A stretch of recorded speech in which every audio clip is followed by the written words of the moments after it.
To the next installment of the 2DCC webinar series. Today we have Dr. Jan2018, who is research faculty here in the Materials Research Institute as a part of the Two-Dimensional Crystal Consortium. Dr. Wang does a lot of theory and simulation work, and I think you'll really enjoy his talk today. It's really nice. So Dr. Jan2018, without further ado, go ahead. Thanks, Kevin. So today I'll be talking about the modeling 2D growth outcomes from atomistic models. So we think about the growth of two-dimensional materials. It's really a very complex process. A typical history goes something like this. You start with nucleation of maybe a yet amorphous cluster of, say, MO and S. And then that's followed by crystallization of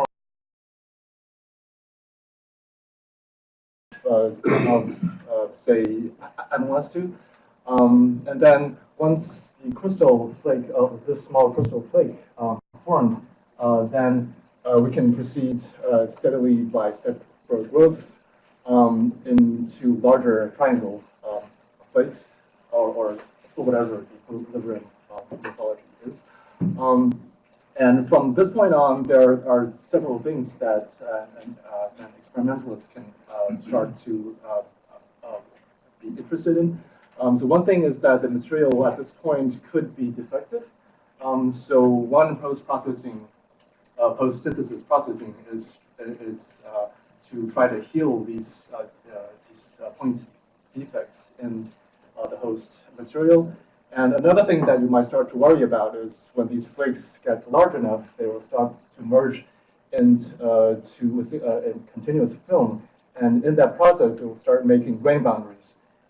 So whereas there's no perfect theory handling this entire process, the typical way that theory works to address these growth problems is by breaking this process apart into these stages that I highlighted here. And so these will be the subtopics of my talks. I'll be starting with nucleation, and I'll skip crystallization because Professor Van Duyn talked about this last year during so where they use force bias Monte Carlo to simulate the initial crystallization of MOS2 sheets. And I'll progress throughout the growth of a 2D system. And for each case, I will couple a theory method that is suitable for addressing that particular stage. So let's begin with nucleation. So one interesting question is how far-reaching are the consequences of nucleation? I mean, could nucleation actually affect the final growth morphology or even the graining pattern? And the answer is surprisingly yes. This is a collaboration between our group and Fu Zhang and Professor Nassim Lam from MathSci and Physics. So here, the nucleation part will come in later. But the experimentalists first found out that when they grow MOS2 on top of mechanically exfoliated hexagonal boron nitride using powder vapor transport, they observed something special. So in one domain, they see triangular flakes of moly disulfide facing only one direction, and in the neighboring domain, they see the triangles facing the opposite. What's this special? First of all, this is a good thing because if they were not, these triangles will be bound to form will eventually form inversion domain boundaries, which have been reported to degrade the performance of devices made from these flakes and initiate undesirable second layer growth. So this is something that we want to avoid if we want to make devices single layer monocrystalline MOS2. And so there have been a lot of efforts trying to control the orientation of these transition metals like chalcogenide flakes. Even in the best case scenarios, for example, growing MLS2 on top of sapphire with a lattice mismatch of 4 to 5, good enough, and growing HBN on top of nickel with a near perfect 1 to 1 lattice match. Even in this near optimal cases, the strong registry between the substrate and the 2D layer growing on top is strong enough to pick out only 2 orientations: the up and down triangles, or the left and right triangles that you see here. But not able, they were not able to further differentiate between these two orientations. And if you continue growth, of course, this will form emergent domain boundaries, like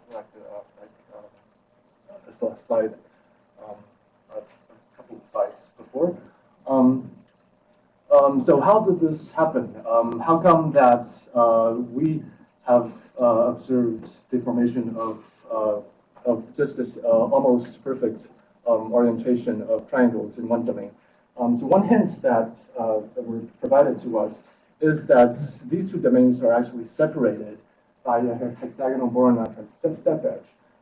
So it's highly likely that this step edge is of single layer height, because that's presumably very likely because it's from exfoliated HBN. And combined with the knowledge that hexagonal boron nitride stacks in an AA prime fashion, namely the boron in the upper layer would eclipse with the nitrogen in the lower layer. This suggests to us that it's the HBN that is controlling the orientation of the MLS2 on top, because as you descend from the upper stair to the lower stair, HBN reverses its orientation, and so since we also see the reversed orientation of the MLS2 flakes, and this tells us that it's something about the HBN substrates breaking the emergence symmetry. The problem for that is that after we actually calculated the stacking energy of the periodic MLS2 stacking on top of HBN in both orientations, it turns out the energetic difference between these 2 cases are very small, much smaller than the room's temperature. So with energy smaller than 0.5 MeVs per MOS2 unit, which you can also see here, where I'm plotting the stacking energy difference as a function of the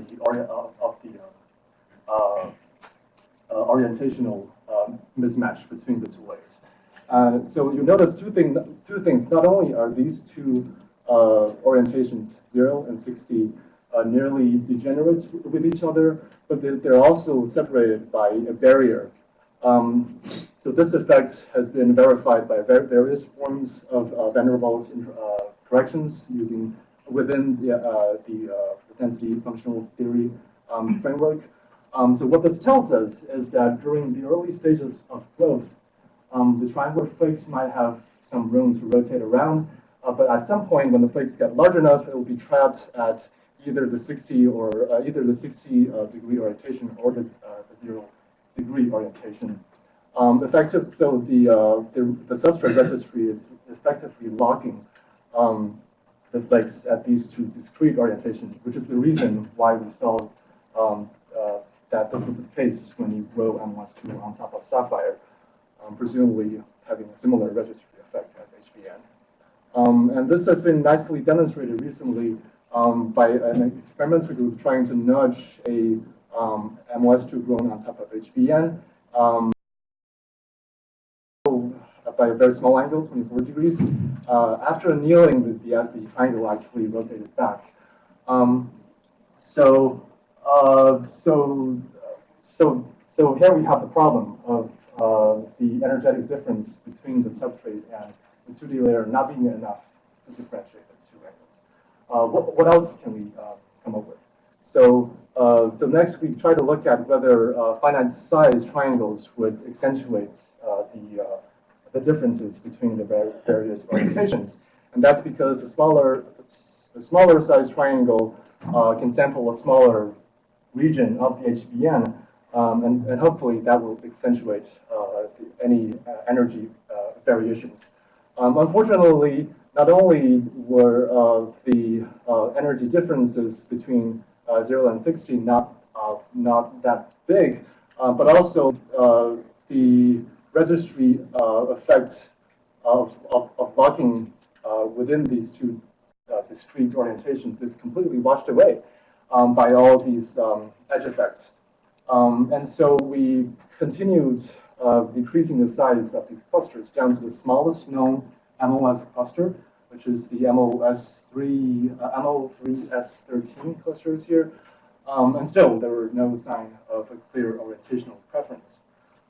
So in the way we have gone all the way from grain boundaries to small flakes to the smallest known MOS cluster.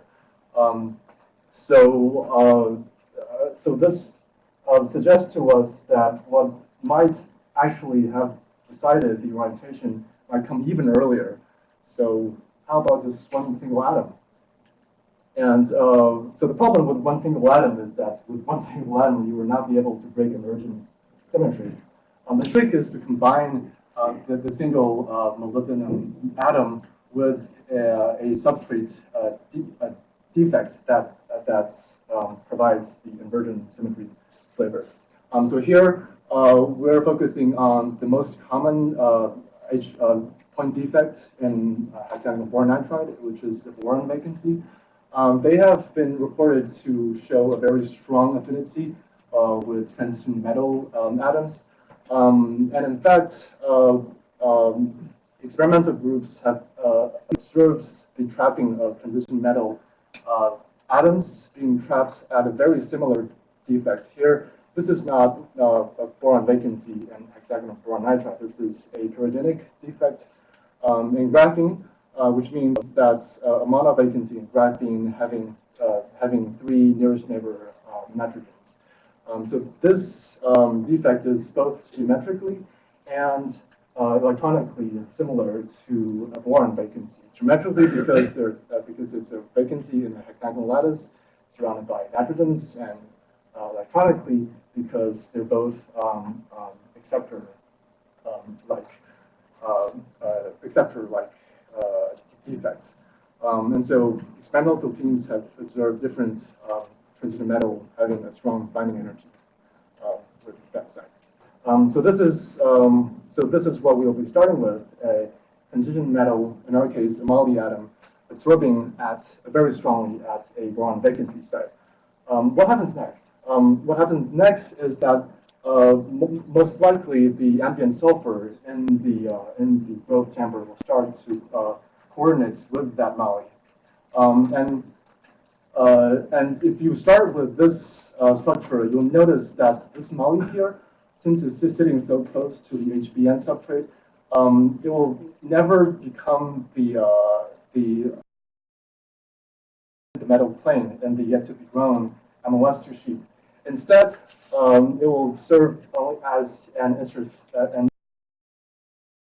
growth. So this structure is also interesting because it's a very low energy defect in the sense that the equilibrium separation between the hexagonal boron nitride sheet here with the moly interstitial is almost exactly the same as the equilibrium distance between pristine MOS2 stacking on pristine. So this 4.8 separation is also perfectly matching with 2.8 angstrom plus 2.0 angstrom, 2.8 being the height of an MO atom on top of MOS2, and 2.0 being the MO atom on top of a boron vacancy. So all this tells us that this is a very happy interstitial, and it can be there without inflicting any out of plane distortions for both the MOS2 and HBN layers. So now, equipped with this secret sauce, I would call, the MO interstitial combined with the boron vacancy, the stacking energy difference between the up triangle and the down triangle. Here, we're looking more closely at the nucleation site. The up triangle corresponds to the 3 sulfur atoms in the MOS2 plane that is bonding to the moly interstitial from above, is eclipsing with the 3 nitrogen atoms that is bonded to the moly interstitial from below. And similarly, there is a staggered configuration. And these 2 local configurations has a very strong, there's a very strong resemblance to the textbook example for conformational isomers, which is ethane. Think of CH3, CH3. They also have this eclipsed and staggered geometry.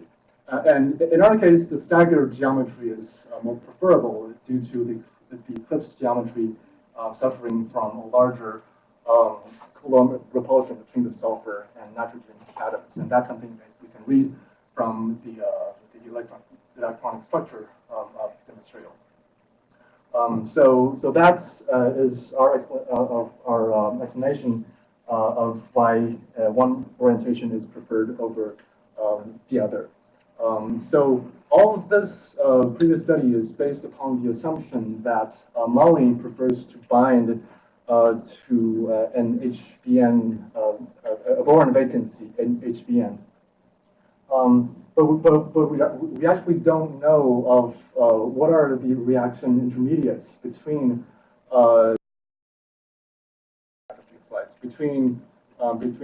between this and that. So that's one thing that's still unknown to us. Another thing that's unknown to us is that the moly are not going to come down in the form of isolated atoms, but more realistically in the form of precursors. Wandering a little bit away from PBT going into MOCVD. Here we're interested in how a typical precursor in MOCVD, namely moly hexacarbonyl, can bind to a boron vacancy. So in trying to model this process using atomistic method, usually the simplest way to go is to, if you know the reactants and products, then you can do an elastic band calculation barrier. But that's not the case here, because all we know is that we're starting with the reactant, which is the MOCO6 precursor and the hexagonal boron nitride sheet. But we don't know what the end products are. Whether how many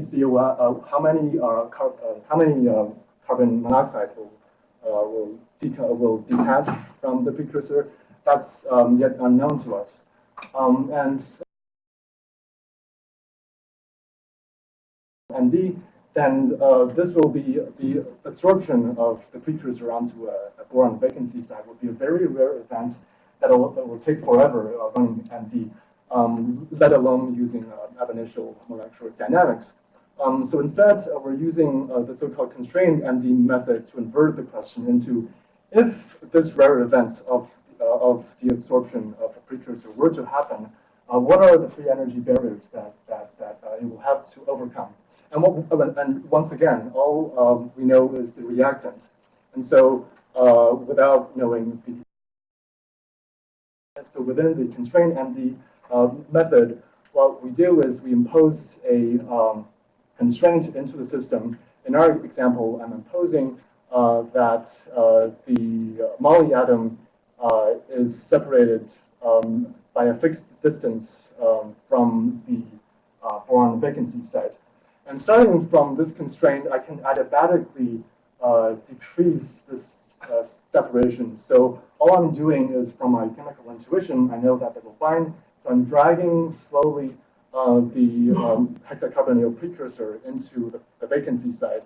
And I'm simultaneously sampling this constrained ensemble, also known as the blue moon ensemble, to let the reactants be produced naturally. The first movie here, if I go back a little bit, shows the first. Why is this? Can you play the first movie? It's timed down. Oh, okay. Yeah. So The first movie shows the stage where the pooling has just started, and the hexacarbonyl atom is still wandering outside the hexagonal boron nitride sheet.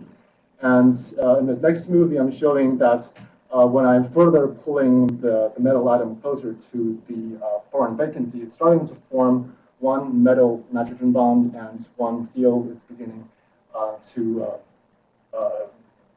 break off from the precursor. And in the final movie, the metal atom gets bonded to all three nitrogen atoms, just as the geometry we looked at before.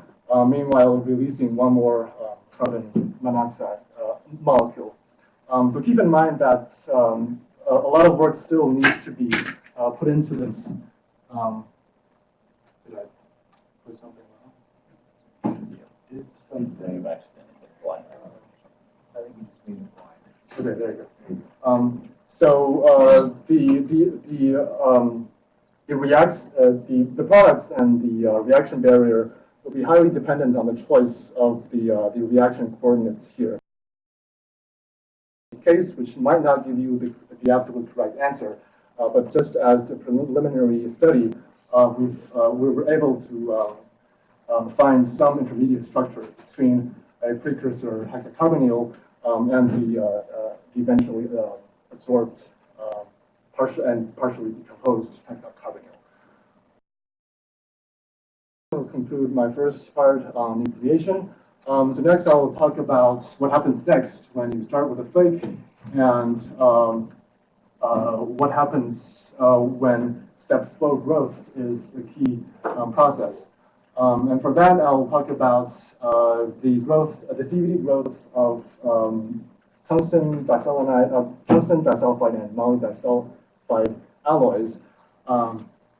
And what we see here is an experimental collaboration, again, with Professor Nassim Lam and Amin Azizi.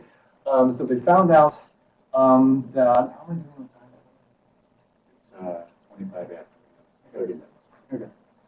So what they find is that if you zoom in at the center of this triangular flake of tungsten moly disulfide alloy, they see striking stripes at the center. So for example, near the lower edge, they see stripes that goes in the horizontal directions. So what are these stripes? These stripes are the bright spots that you see are tungsten atoms, and the dimmer spots, or the ones that you can't see, are moly atoms. So what you're seeing here is near the lower edge, there are stripes of tungsten atoms and moly atoms and tungsten alternating between these two species. So how did that happen? The first thing, of course, that we looked at is the bulk thermodynamics. But unfortunately, if you compare the total energies of a random alloy versus phase segregated versus striped, the energy difference is really very, very small. So a hint that was provided to us is that all these stripes seems to align to the closest growth edge. So that suggested to us that it might be due to edge kinetics. So could it be that during growth, the stripes that we see is a result of row by row segregation? After doing calculations, we found out that, for example, if you have a soil, molybdenum will be favored at the edge, as indicated here by the red atoms. And if the growth edge is sulfur poor, then at the growth edge. So what that tells us, the stripe along the stripe orientation, but it does not tell you why they alternate between moly and tungsten. Right? So here's what we think what happens. So during growth, at some point, you start with a sulfur-rich environment, and as a result, in the sulfur-rich environments, the moly covered edge is preferred at this stage. So the system will go ahead and make a moly edge, which is rich in sulfur. And because that you just made an edge that is sulfur-rich, you've consumed more sulfur than is the ideal ratio of 1 to 2. You consume, for example, 1 to 2.5. And so in doing that, you've depleted the sulfur vapor in the vicinity. And the environment transforms into a sulfur-poor environment.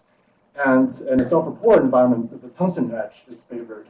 And so the cycle would presumably proceed as an alternation between moly and tungsten edge. So what we're seeing here is an alloy of components A, B, C, controlled not by the fluctuation between A or B, but really by the fluctuation in C. So in our case, the striping alternating between moly and tungsten is controlled by the fluctuation in the sulfur chemical potential. So that concludes my topic regarding growth front advancement. So the next thing that might happen after the flakes get large enough is that you might start to worry about whether they will crash into grains. We've already talked about this earlier when we were talking about nucleation. But most of the grain boundary studies are based on growth on top of flat substrates, where the grain boundaries would just be a unfortunate byproduct of grains growing in different. So what if we grow on top of a curved substrate? So here I'm using this illustrative example of a post-it note, a pink post-it note growing on top of a conical surface. And once it's past the apex of the cone, then you can no longer make the 2D layer, which is the pink flip, adhere perfectly to the cone below. You have to either pinch off a fold or cut it out. In that case, you will be making a grain boundary. So effectively, after propagating over the apex of the cone, the single grain is making a grain boundary with itself. And what's more, this grain boundary can be controlled by the steepness of the cone below. As we go from a cone opening angle from 100 degrees to 102 to 105, the cone is becoming shallower, and the misfit angle of the grain boundary that's a resultant from the geometric constraint is also changing from 60 to 30 to 10. So that's just a sure that this will be the actual result of growth. As I've mentioned before, growth is a very complex process. So one thing that that can be used to model growth through pretty good accuracy, if we know all the right ingredients, is called kinetic. We're using kinetic Monte Carlo to simulate the growth of a model graphene. This is not real graphene. A model graphene over a conical substrate. And during a kinetic Monte Carlo simulation, you don't need to worry about all the atomistic details of how with the growing material, but instead we just accept that there are known events going on in the system, and based on the energetics of these events, we would propagate time as in our case as growth, as vacancies diffuse or dislocation diffuse in a solid. So going back to our simulation of graphene, of model graphene growing on top of a curved substrate where the adhesion is pretty strong, stronger than the bilayer graphene adhesion. And you'll notice, if you remember what you see earlier in the movie, that the results is that there was a grain boundary starting from the apex, just as we predicted in the geometrical argument earlier.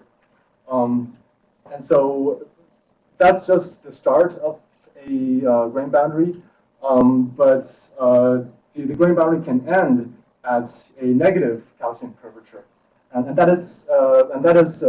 and this is a more realistic case because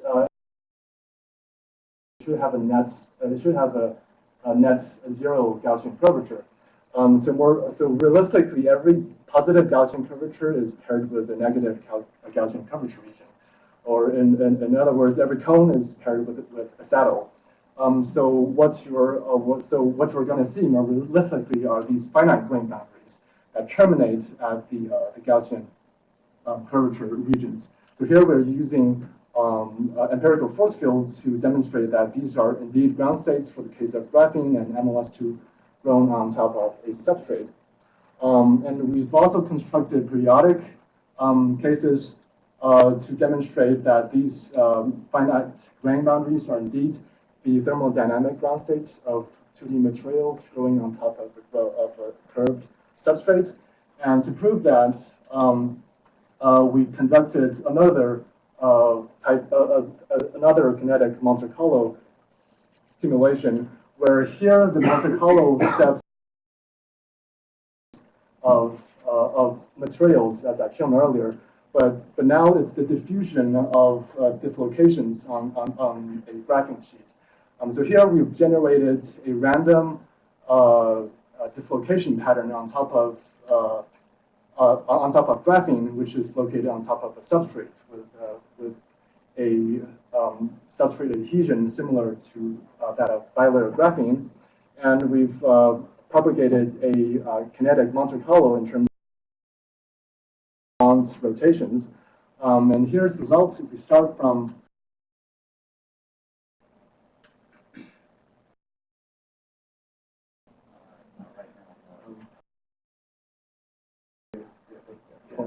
okay, so if we start from the random pattern of dislocation, then indeed we get back the correct grain boundary structure after annealing at 1000 K, which tells us that the locally is not only locally stable, but actually an accessible global ground state of the 2D material grown on top of a curved substrate. And so moving on, the construction of dense networks of these finite grain boundaries, perhaps with desirable properties on top of curved substrates. So for example, some grain boundaries in MLS2 are known to carry magnetism. And so by making dense networks of these grain boundaries, the host material can perhaps obtain that property from the grain boundaries when they get dense enough. And in the final, how many minutes? About 15 or 20. Okay, so I'm still doing good at time. So in the final couple of minutes, I'll touch on defect healing, which is another thing that you might want to do when you start with a defect sample. Facing the TME community is that it seems to be full of common defects, such as sulfur vacancies. So what can be done to heal these? Here I'm showing different strategies to heal a sulfur vacancy, which is here. It's not shown, but it's behind that sulfur atom. Here I'm healing this sulfur vacancy with different sulfur allotropes and compounds S2, S3, and H2S. The choice of S2 and S3 is because during typical annealing temperatures, they are the dominant sulfur species in the vapor phase. The method, I would call this the poor man's rare event sampling methods, where I'm just throwing these precursors directly into the sulfur vacancy with the kinetic energy of 1 EVs. And even in this very simple and crude simulation, you will notice one trend.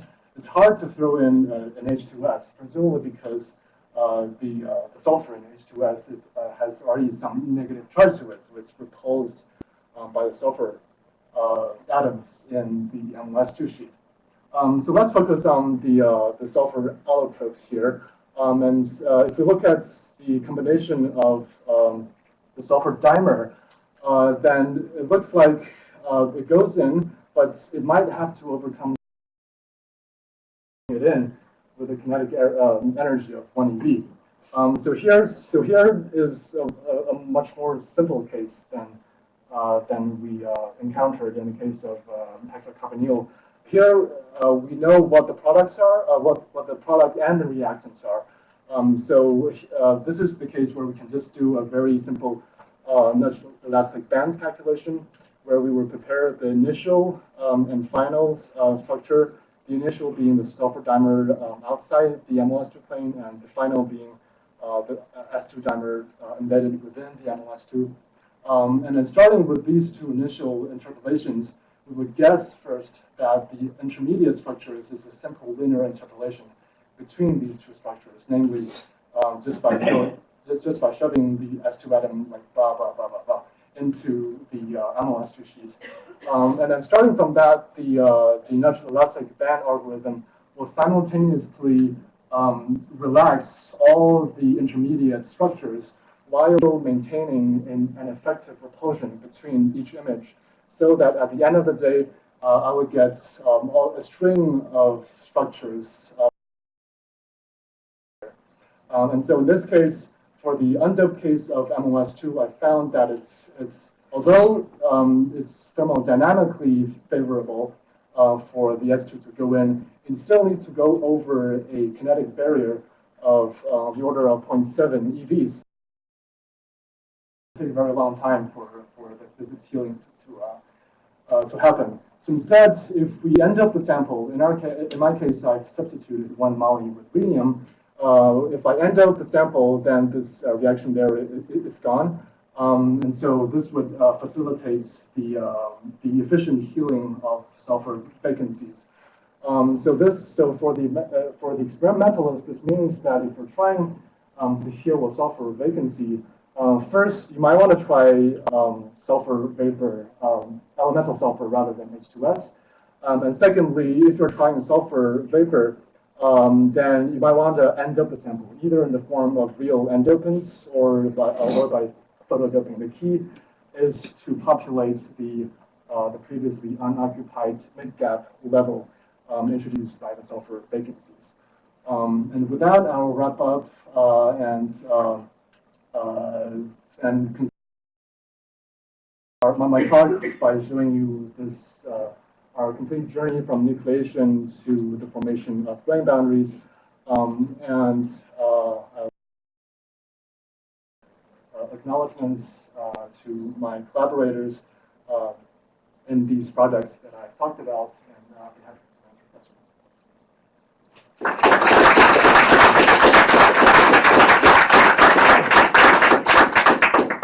Dr. Wong, we have a question online. For the results showing that sulfur vacancies can be better healed when the sample is doped, how close does the dopant atom need? That's a good question. So in my case, the dopant atom is exactly next to the sulfur vacancy. We haven't tested whether the vicinity of the dopant atom to the sulfur vacancy actually plays a role here.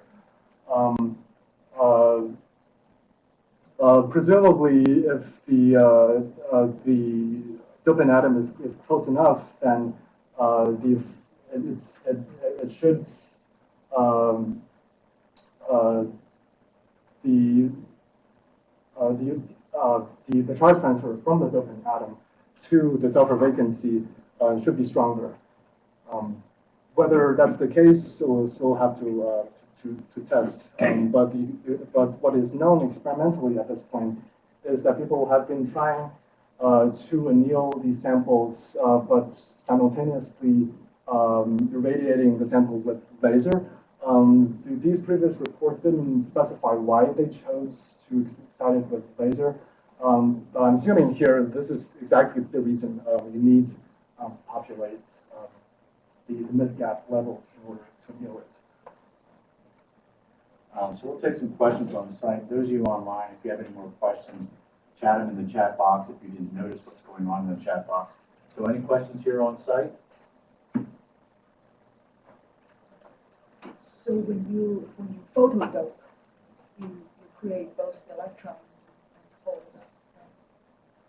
So I'm guessing your key point here is you wanna fill up the states inside the band gap.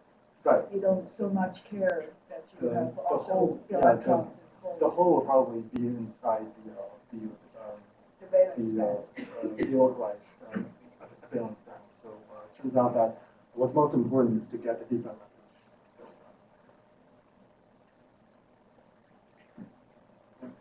So for the orientation on the boron nitride, you're focusing on a single defect and interaction with a moly, right? Molybdenum. In this case, are you saying that the triangle, the entire orientation is fixed by that single defect?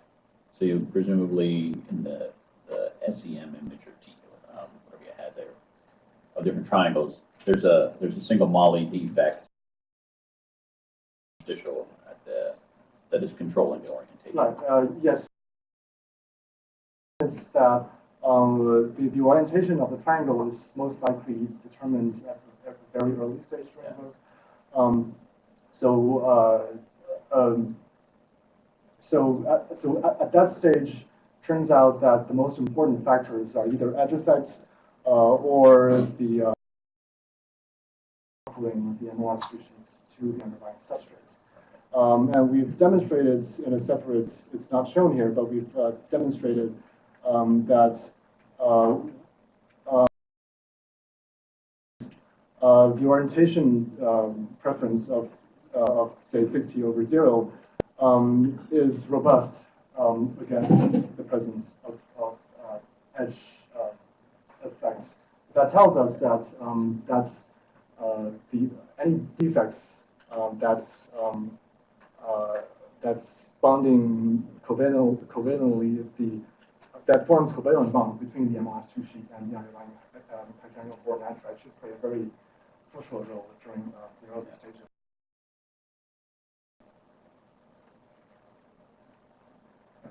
So this step edge of BN, sometimes it's one layer, sometimes it's two layers. Right, that we don't know yet. So it could be 2 layers. If it's two, you would have triangles growing in the same directions, right? Have the experiments ever seen that?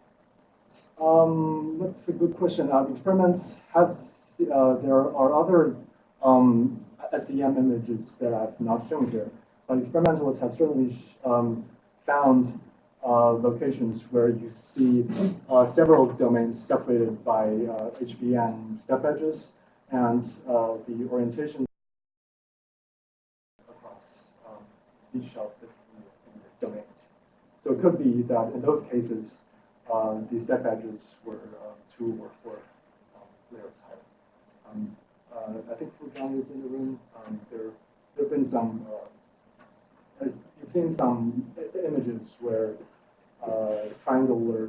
where domains separated by HBN at the same line. Yeah, so all its layer numbers and even Yeah, so we've seen those, but we're still not sure. We can't tell exactly how high are the steps. Why is that? Because it's not singular hexagonal boron nitride. It's a multi-layer hexagonal boron nitride. So it'd be hard to probe by either SDM or AFM. You cannot measure the step height? There will be some complications for the experimental. we actually haven't checked AFM. But is that something that we're able to check with the AFM? I think you could. If it's not okay.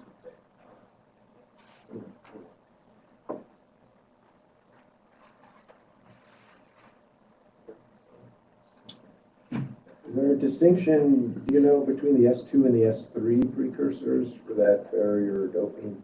I haven't checked S3 though. I've just looked at S2. S3, I've just looked. Oh my God, this is so long. S3 is just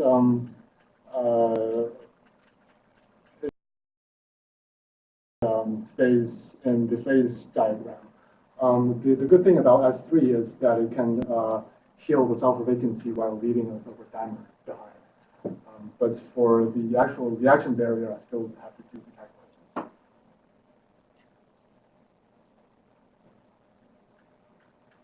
Any other questions? Are there interesting electronic states at the your up and down grain boundary? So Are there interesting states? So people have been looking at that in all kinds of transition metal chalcogenides systems.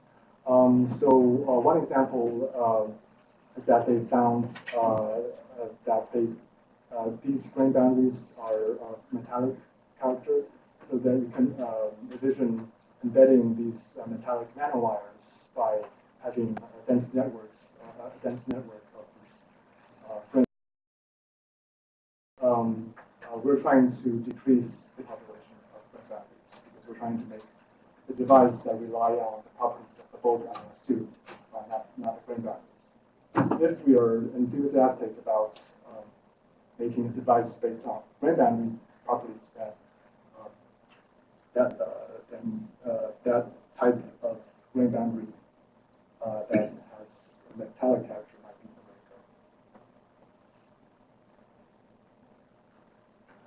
go. Any other questions? We have plenty of time, so. What are the thicknesses of your holes For the HBM?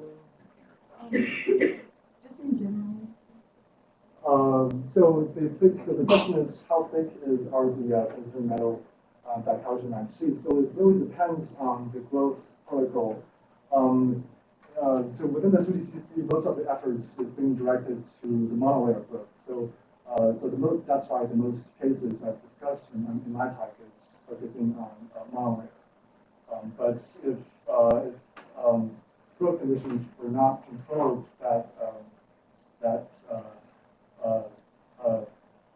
perfectly, it could initiate the growth of second or third layers. So these sheets tend to form monolayer to bilayer because the interfacial energy at this base of the crystal is really so there are no dangling bonds stretching out of the plane.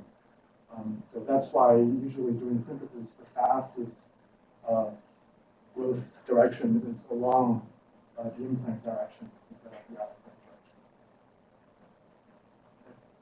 direction. In the grain boundary engineering experiment where you had the curved surface, what was the radius of curvature at those points when you saw this boundary formation? The radius at which the radius of curvature design any grain boundary misfit angle based on the steepness of the substrate. But the question is whether or not that's a stable structure. So in our case, we've checked the growth of graphene on top of realistic substrates such as nickel, copper, and another layer of graphene. And I think we can get stable grain boundaries when we grow on top of a conical angle, opening angle of 100.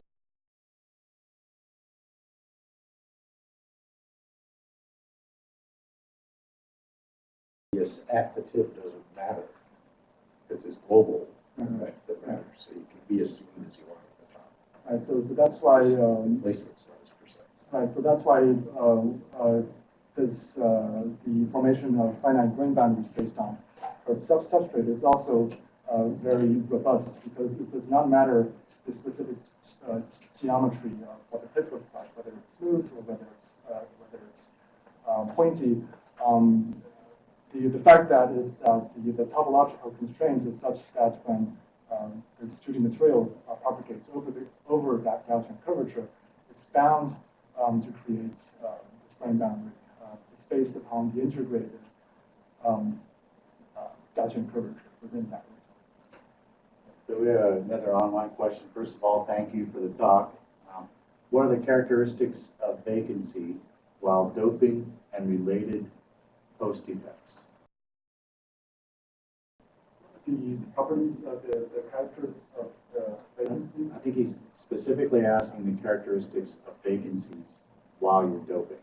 Okay, so, so the vacancies themselves are deep acceptors, meaning that there are empty states within the band gap.